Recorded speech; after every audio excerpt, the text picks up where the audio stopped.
close on the sequence, but I could sure as hell tell you what I hit. And, yeah. But you know what?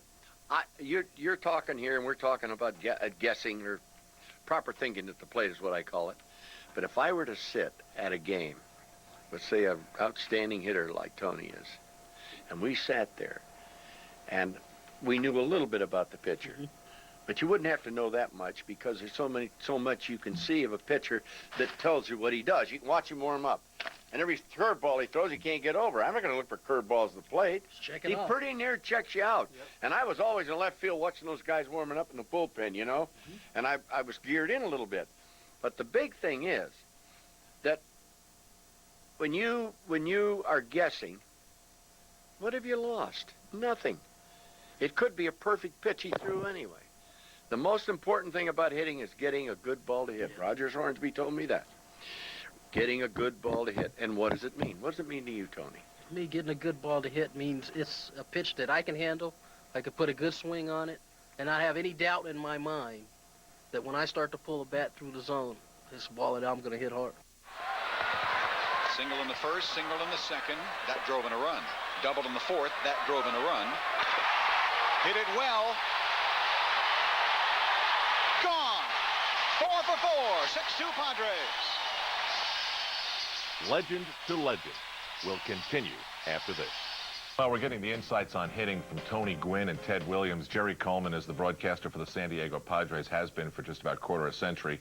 Played during the time when Ted Williams was there, victimized him with a couple of key late-inning hits when the Boston Red Sox just couldn't get past the Yankees. And as we look at these two men, you have a great story of how this season began because Ted Williams was in San Diego to throw out the first ball. I guess it was almost to honor Tony Gwynn, wasn't it? Well, you know, it was one of those things. Ted is from San Diego, and it was a perfect tie-in. So Gwynn escorted Williams out to the mound, and Ted doesn't walk very well now, I'm sorry to say. He had a stroke, and it slowed him down. But Tony tells the story, while he was going out there, he would talk to him. He said, now, what do you do with this and this and this?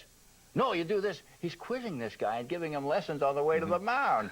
And Tony of course, loved it. Oh, he loves it. And of course, there's nobody who studies hitting more than Tony, except Ted Williams. I think those two, of all the great hitters in the history of the game, analyze hitting more than anyone. And, of course, Tony's a tremendous athlete. If Ted wrote the book, and many people believe that he did, Tony's read the book.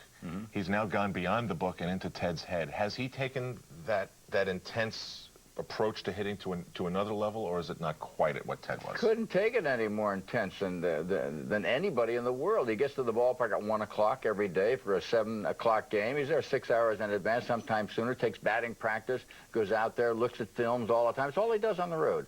Takes film with him, studies himself, studies pitchers. You know, the guy lives baseball, and that's why he's great. And most geniuses, whatever they may be, and he is a hitting genius, do that. They're focused on one thing, and Tony's focused on hitting. Jerry, in doing your job every day with the Padres, you get to spend a few minutes every day because Tony contributes to your pregame show. Sure. What have you learned, in addition to what you've told us already, about him, the person, and how hitting is a part of his life? Well, if you ask him a question about, Tony, I mean, what do you mean inside out? He'll go for 5 minutes. I mean, he breaks it down piece by piece, and he leaves me. I was never that good. I don't know what he's talking about, literally, because his analytical way of the arms and this and that and so forth, and the way he moves the bat and how he steps forward, and, you know, he steps up in front of the plate. Most people are deep in the box. He's even. And he'll go for 5 minutes and analyze every phase of the swing and the pitcher that he's hitting against. Not many people even know where to start. You know, they see the ball, hit the ball. That's their philosophy. Tony got to the World Series once, failed against the Tigers in '84. If he goes the rest of his career and doesn't win a championship like Ted Williams, should he be remembered any differently? I think he's going to be remembered as the greatest hitter of his era. There's no question. Now, Wade Boggs has done a tremendous job with the Yankees, but Tony, in the last 3 years,